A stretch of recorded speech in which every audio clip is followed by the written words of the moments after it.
I've seen Spaceballs. Oh, there we go. We're surrounded by assholes. Which they're coming out with a part 2 for Spaceballs. And No. and who's the director? Mel Brooks. Mel Brooks. Yeah. Yes. And he has nothing to do with the second one, but he gave the A-OK for it to come out. Well, then it's not going to be funny. Frankenstein. Oh, Chef's Kiss. Or Young whatever. Frankenstein. Young yeah. Frankenstein. What great knockers. It's not Igor, it's Igor. Abby Normal. Walk this way. What's that one from Scotland? Outlander. No, the one in that same one. We went to the castle Oh, with the yeah. coconuts. Monty Python? Mighty Python. and the That's Holy completely Grail. different, though. That's not a Mel Brooks? No. No. But that is a classic that I could watch over and over again. It's still funny. So that Lots of good one-liners. what's the castle called? Dune? Dune Castle. Yeah. Dune Castle. They actually sell coconuts there Because of the movie. because Yeah. of the movie. I bought them for my youngest brother when we Yeah. went. And then they also sell stuff for Outlander because they filmed there. I actually believe the whipping scene. Nope, that was the castle on the, technically it was a castle, but it had the rockiness to it. It was on the water. I can't remember the name. But Dune Castle, I believe, was where they did the whole sex scene. That was really that's what rough. it was. I knew Yeah. I knew there was something. And- The okay, wedding night? You're right. No, the one that happened with... Oh, Captain no, Randall. Yeah. no. I only watched that once, and Yeah, I we- have not been able Do you to know, watch it I've again. never watched it. I Yeah. left the room and I still haven't watched it. I don't know if Yeah, I can. don't. So it was a tour through your headphones, but the woman that was running the gift shop said that they showed us where they were doing those scenes, and it was only the director, Sam Heughan, and whatever the actor is that Toby, plays. or what's his butt? What's Yeah, his yeah, name? yeah. It was only the 3 people in there. I do remember that there was very limited people in Yeah, there. there was only 3 people, but Yes. I still haven't watched it. I have no desire to watch it. There's just... Yeah, I've only watched it once. Mm. I've rewatched the wedding episode like multiple times. We had our girls' night, right? The 6 of us were sitting around just watching his ass on the Drooling. screen. Oh my god. Okay.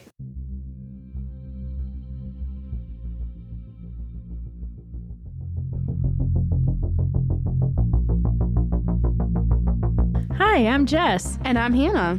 Join us as we delve into true crime, paranormal encounters, and all things spooky. So grab your flashlight and get ready to wander into the darkness with us. This is Wicked Wanderings.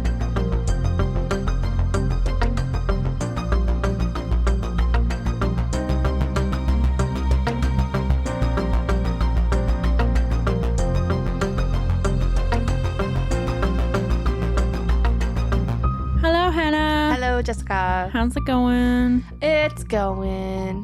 How are you? Sure, I'm good. I'm good. I am excited to talk about this case Okay, I'm excited to hear it. because this happened close to where I lived in Colorado. A lot of shit happened to you wherever you live. I know, right? It follows you. This was literally 2 miles from where I lived. Like one of them was. And was it recent enough where you would have known about it? I was 2 years old when it happened, Oh. but my parents remember when this happened. Oh. Yeah, so we'll get into it. Interesting. I am going to tell you the story of the Colorado Hammer Killer. Oh, that sounds brutal. Yeah, it was. It really was. Blood everywhere in all of these cases. Yeah. it's Yummy. sad. On January 4th, 1984, at approximately 1 a.m., Jim Haubenschild had joined his wife Kim in bed for the night. He was up making some tapes, and for those youngins out there who don't know what that means, he was putting music on cassette tapes. And sadly, if you don't know the excitement of rushing to the radio to hit record when your favorite song came on, haven't lived. you have not lived. Granted, I think what he was doing was a little more high tech than that, but you know, He probably had the big stereo system Yeah, with like that took up a multiple whole room. subwoofers. Yeah. Mhm. My parents had one of those with like the glass door on it. It Yeah. was super fancy. Mhm. About an hour and a half later, around 2:30, Kim woke up with pain in her head, and she saw a figure standing at the end of her bed. She sat up, and the figure lifted his arm, and she started screaming. He then threw the hammer at her and fled the house. Jim took off after him, and Kim called the police. When the police arrived, they found that both Kim and Jim were covered in blood. Oh. They had both been hit in the head with a hammer that the douche canoe threw at them. They were rushed to the hospital where they both survived their injuries. Ouch. While the couple was in the hospital, the police investigation started. They discovered that the intruder had made it into the house through their open garage. They found footprints in the snow leading to the neighbor's house, but then continued on. And the police followed and found Kim's purse dumped with all the contents all over, as the attacker dropped it when he was running from the scene. The Haubenschiilds had just moved to that home not even a year before, and homes around there were still being built in the neighborhood. And it was considered a good neighborhood at the time, and it was a time where people left their doors unlocked and garage doors open because stuff like this didn't happen. 6 days later, on January 10th, the hammer-yielding douche would strike again. Patricia Smith and her daughter Sherry, with her 2 kids, had moved into a townhome in a new development in Lakewood, Colorado. Forgot to mention that the Haubenschiilds lived in Aurora, Colorado. And this was Lakewood. I think they were like a 25-mile distance. Patricia was an interior designer, and on her way to work, she would drop Sherry off at the park and ride so Sherry could take the bus to work.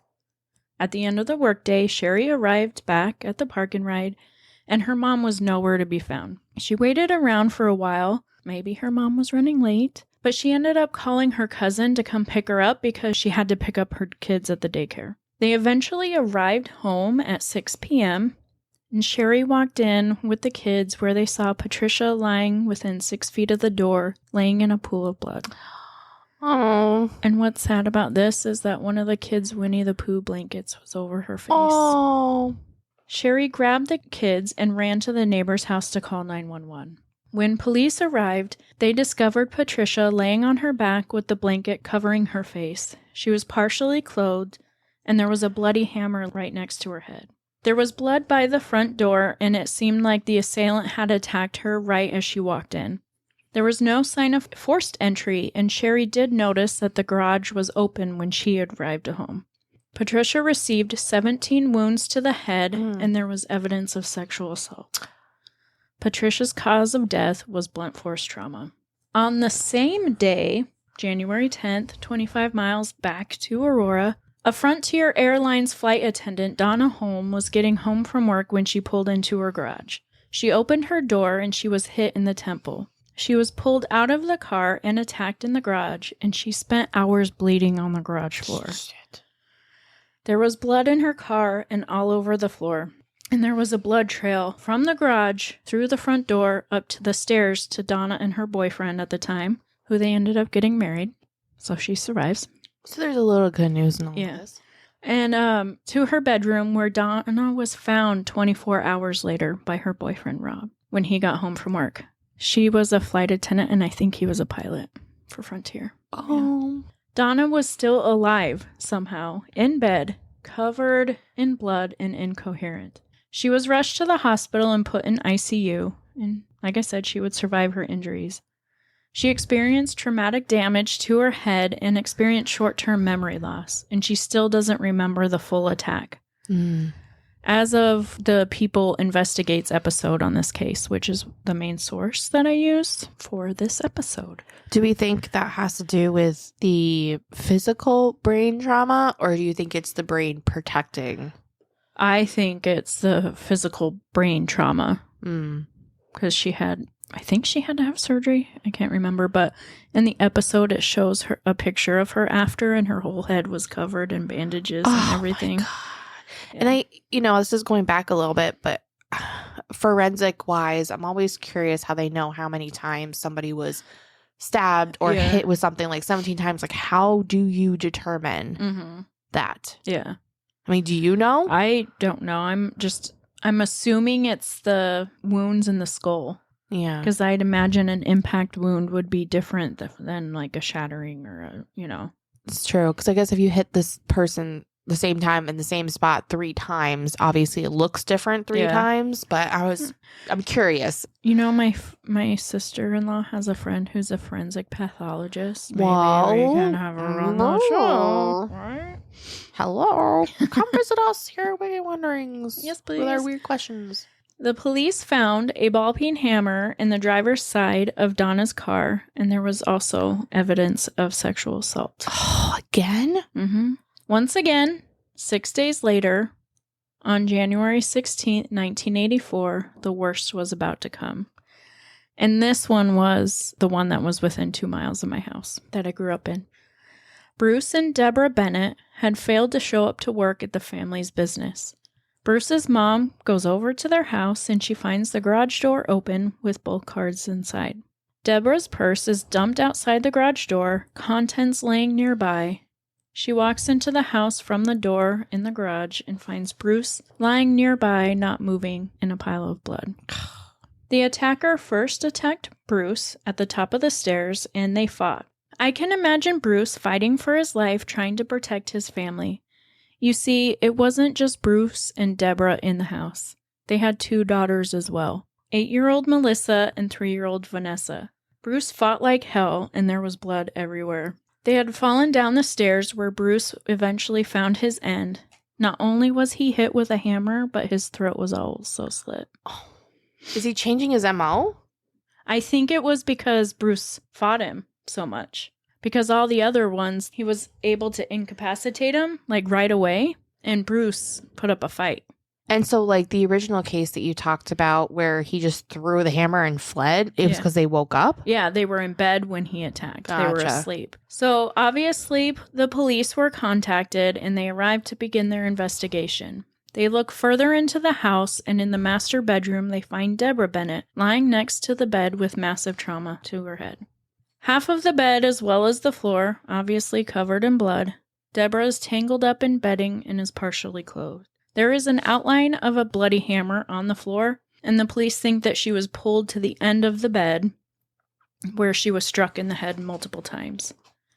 The attacker also pulled out the drawers and ransacked them looking for any valuables. So, do you get into, like, why? Like, is the purpose to rob, or is it just both? I want to say it's both, and there is evidence for that later. And are you going to talk about if it's, like, just an opportunity type thing, or is he targeting these people? I think he's picking people at random based on, like, if the garage door's open, to be honest. Right. Yeah.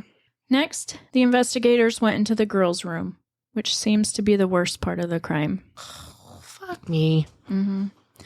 8-year-old Melissa was lying on her back with her hands above her head on the floor between the 2 beds on top of a blood-soaked comforter, and there were clear signs of sexual assault. Come on. Yeah, this guy was a dick. Like, I was literally hoping that he wouldn't touch the kids. Like, any of that. Any of it's wrong, but the freaking kids, man. It just puts a different spin on it when children are involved. It totally does. It doesn't help that, I mean, both of us work with children in some capacity, so it pisses me the... Vanessa was found between her bed and the wall, and there were blood on the wall, the blankets, and even her teddy bear. But 3-year-old Vanessa was still alive, despite having multiple injuries to her head. And she was rushed to the hospital, and she also had evidence of sexual assault. This guy needs his dick cut off, is all I'm saying. Dick, balls, everything. He should piss into a bag for the rest of his life. Yeah. Stay with us. We'll be right back.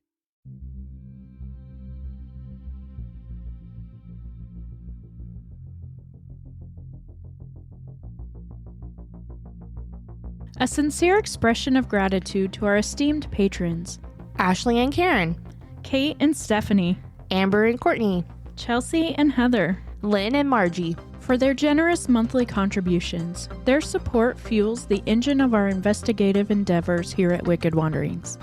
You too can become a valued patron and unlock a realm of exclusive content by supporting our mission for as little as $3 a month. Your contribution sustains our commitment to delivering high-quality content. Visit wickedwanderingspodcast.com and click on the support tab to join the ranks of our dedicated patrons. Your investment not only keeps our podcast thriving, but also ensures that you are at the forefront of our intriguing discoveries with bonus content only available for those patron subscribers. Thank you for considering this opportunity to deepen your engagement with Wicked Wanderings. Your support is paramount in enabling us to continue our journey into the realms of mystery and true crime. And now, back to the shit show.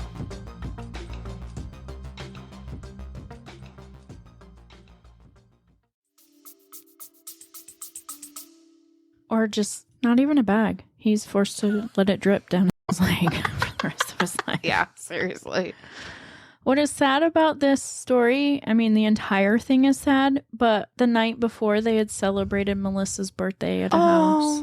And Bruce's brothers, who were at the party, had told police that when they left at 9 p.m., the garage door was still open.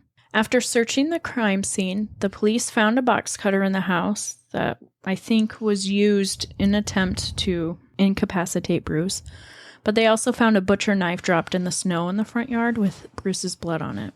The knife was from the family's kitchen, so in this sense, they were weapons of opportunity. Right. So before he took his own, pocket knife or whatever? Well, he would take his own hammer. And they talk about later on the weapons being low threshold weapons because it was something that was easily accessible, that's cheap, that you can't really track, and it was easy to hide.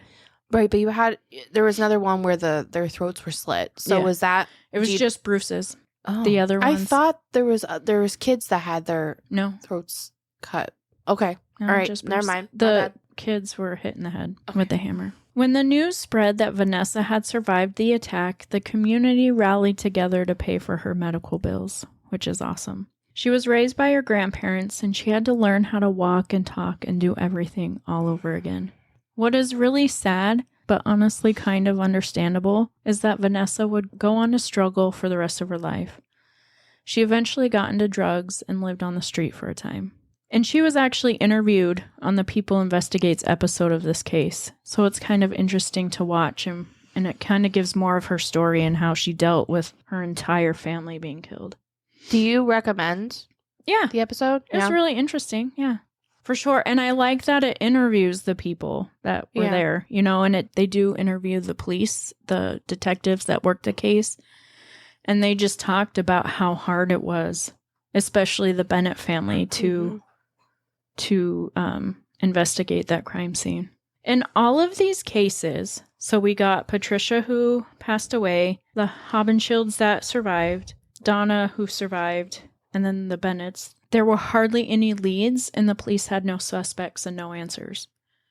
The attacker struck the victims immediately and would use, like I said, low-value threshold weapons, like hammers that were readily available, hard to trace. And these cases would eventually go cold. Meanwhile, 11 days later in Kingman, Arizona, Roy Williams woke up with a pain in his head. He sat up and saw a figure at the foot of his bed holding a 25-pound rock up over his head. People Investigates interviewed him, and I hate to make light of what happened, but I kind of chuckled at how he said what he said, because Roy was like, he said to the attacker, "Oh man, why'd you do that? I didn't do anything to you."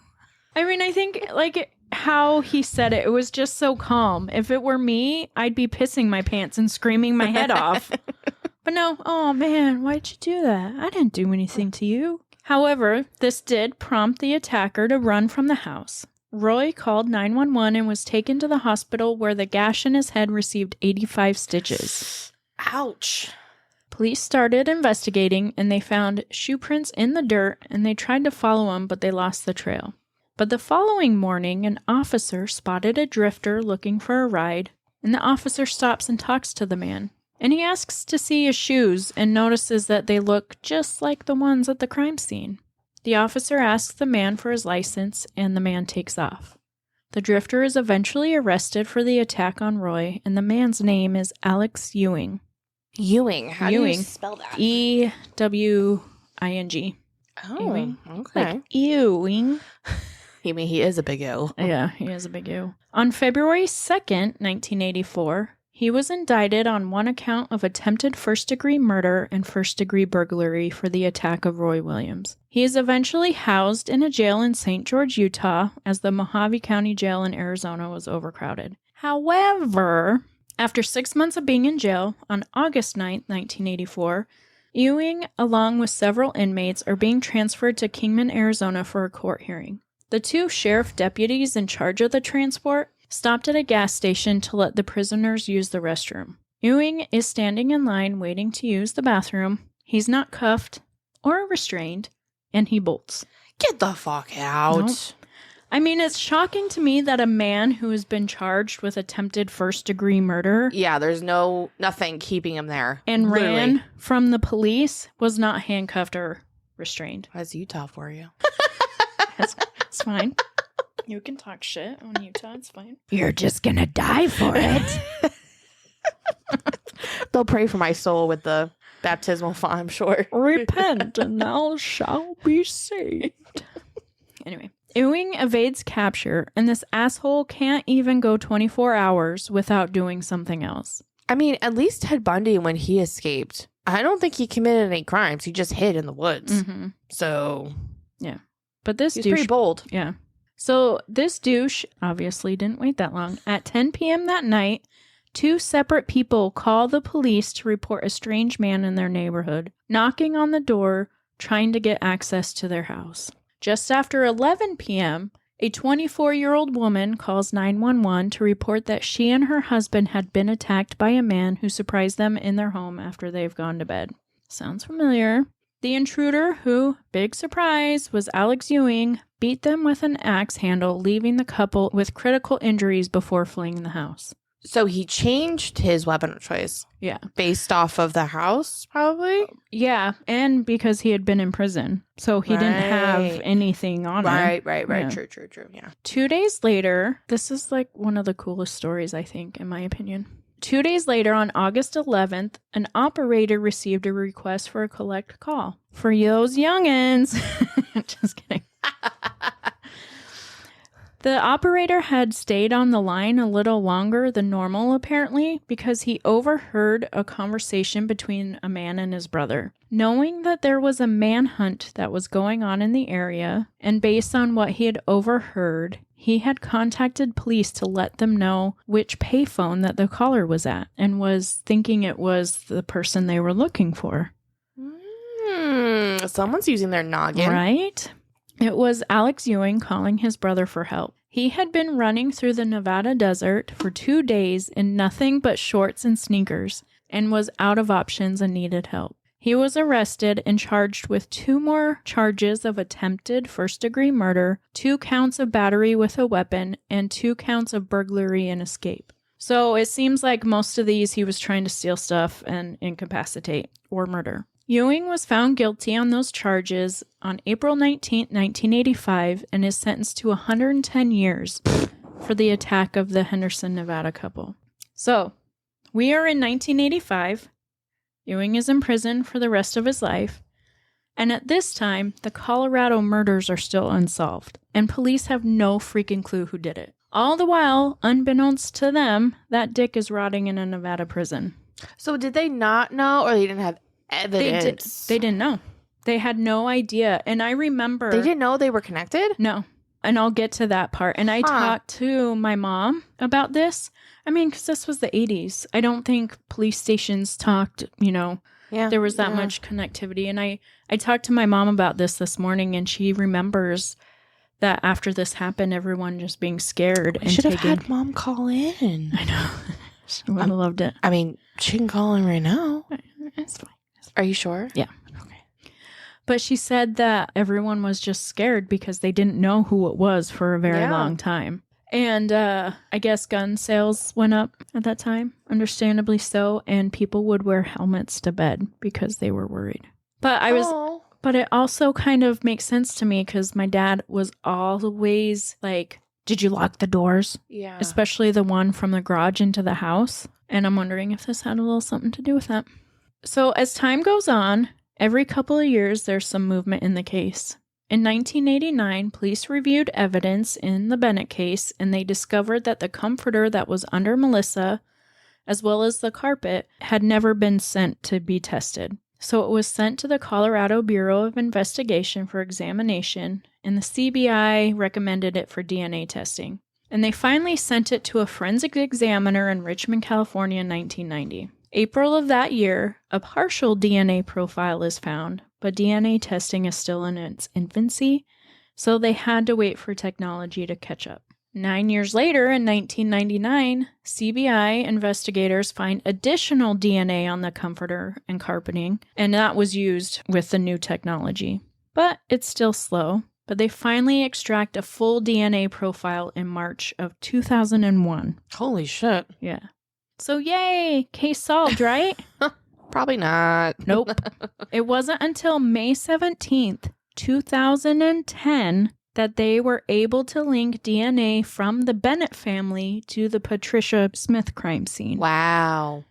So it had been that long before the Colorado crimes, I think they were thinking they were connected because of the MO, but they had no idea about Arizona and the Nevada ones. Wow. So, yeah. Isn't that crazy? Not linked until 2010. So now a true crime fanatic, such as myself, would ask, well, Ewing is already in prison. Why wouldn't there be a match if they put the DNA in CODIS? Mm-hmm. You would think that, but however, after that law was passed that all inmates had to provide a DNA sample that had to be entered in CODIS, the prison system was backlogged. It wasn't until July of 2018 that Alex Ewing's DNA was finally uploaded. A week later, his DNA is matched to Patricia Smith's crime scene. Authorities from Colorado head down to Nevada to question Ewing about his involvement. Being the douche canoe that he is, he denies it. Of course he does. He already has, 114 years? 110 years. Yeah. But what is awesome about this timing is that Ewing was actually going to be up for parole for his attack. He got parole? Yeah. Well, I think it was like 110 years with the possibility of parole. He should not have had any possibility of parole. I agree. And he actually thought he was getting out. Even though he had escaped from police custody and attacked another man in Arizona, he was never getting parole. But I guess a man can dream. They take a new DNA sample from Ewing, and it is eventually matched to the Bennett crime scene. He tried to fight extradition to Colorado, but he was denied, and finally went on trial for the Bennett murders in 2021, and was found guilty and sentenced to 3 consecutive life sentences. Whoop, whoop. What is also cool about life sentences is it's life with the possibility of parole, but because of them being consecutive, even if he was up for parole, he wouldn't get it because he has 2 more sentences he has to serve. He's dying in jail. Yeah, and then he did go on trial in 2022 for the murder of Patricia Smith as well and found guilty. So needless to say, he will be rotting in prison for the rest of his pathetic life In Nevada? Colorado. Colorado. Okay. And will hopefully burn in hell after that. Oh, there you go. The only time I want there to be a hell. And that, my dear friends and wanderers, is the story of the Colorado Hammer Killer. Well, Mr. Ewing is, pretty much a douche canoe in my book. Mm-hmm.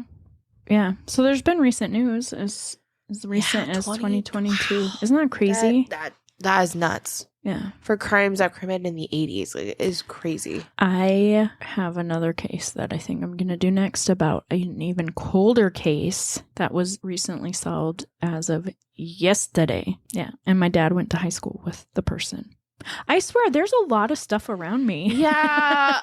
We need just to get want you everybody- cleansed. Like, give us some sage. The power of God compels you. Yeah. It's Wow. interesting stuff. Well, thank you for bringing that story to our attention and talking about the victims. And Yeah. justice was served. Yeah. Well, his dick hasn't been cut off yet, so not quite. All But right. We could probably get someone to do that for us. No, I'm just kidding. We don't know anybody. pick a card, any card. We've got Ace of Diamonds, Anthony Colucci. The victim was last seen in Pittsfield on July 4th, 2005, using his mother's green 1997 Toyota Tacoma pickup truck. The truck was located 4 days later near Schermerhorn Road in October Mountain State Forest in Washington. Wow, that's... Wait. Or is that Washington, The town? Massachusetts? His body was recovered 13 days later, and the victim had been stabbed. Oh. That's sad. Yeah, maybe it was Washington, Massachusetts. I don't know. I didn't know there was Washington, Massachusetts. There is. Yes. Is that near North Adams then? It's kind of by Pittsfield. Okay. Yeah, south of Pittsfield. It's in the Berkshires. Yeah. So October Mountain State Forest in Washington, the Appalachian Trail actually goes through there, and there's a shelter on October Mountain, and it's called October Mountain Shelter. I mean, And I've stayed there before. Was it in 2005? No. I'm going to call that number and tell them you were in that area. If you have any information about this case, please call 1-855-MA-SOLVE. Also, this reminds me to do our update. My sister-in-law sent me an article about them searching again for one of the victims of Louis Lent. What? Yes. So she said that once a year, they do a new search in areas where they think they might have found the bodies or might hopefully find the bodies. Mm-hmm. I also thought of you this week just because William Phelps, that we both read books on, he has a show from years past called Dark Minds, and he actually has 2 episodes of Israel Keys. Really? Yeah, it's on Discovery Plus if anyone has it. I haven't watched them yet, but the show's from like 2015, 2016, so it was interesting. So I saw Israel Keys and I thought of you, because I know you did a case on him. Yeah, I did. Yeah. So, thanks, Wanderers. Thank you, Jess, for doing such a great job, as always. Oh, thanks, Hannah. And thanks, Rob. Have a good night. Bye. Bye. Thanks for listening today. Wicked Wanderings is hosted by Hannah Fitzpatrick. And me, Jess Goonan. And it's produced by Rob Fitzpatrick. Music by Sasha N. If you enjoyed today's episode, don't forget to leave us a rating and review. And be sure to follow us on all our socials. You can find the links down in the show notes. And if you're looking for some Wicked Cozy t-shirts or hoodies, head over to our merch store. Thank you for being a part of the Wicked Wanderings community. We appreciate each and every one of you. Stay curious Keep exploring. and always remember to keep on wandering.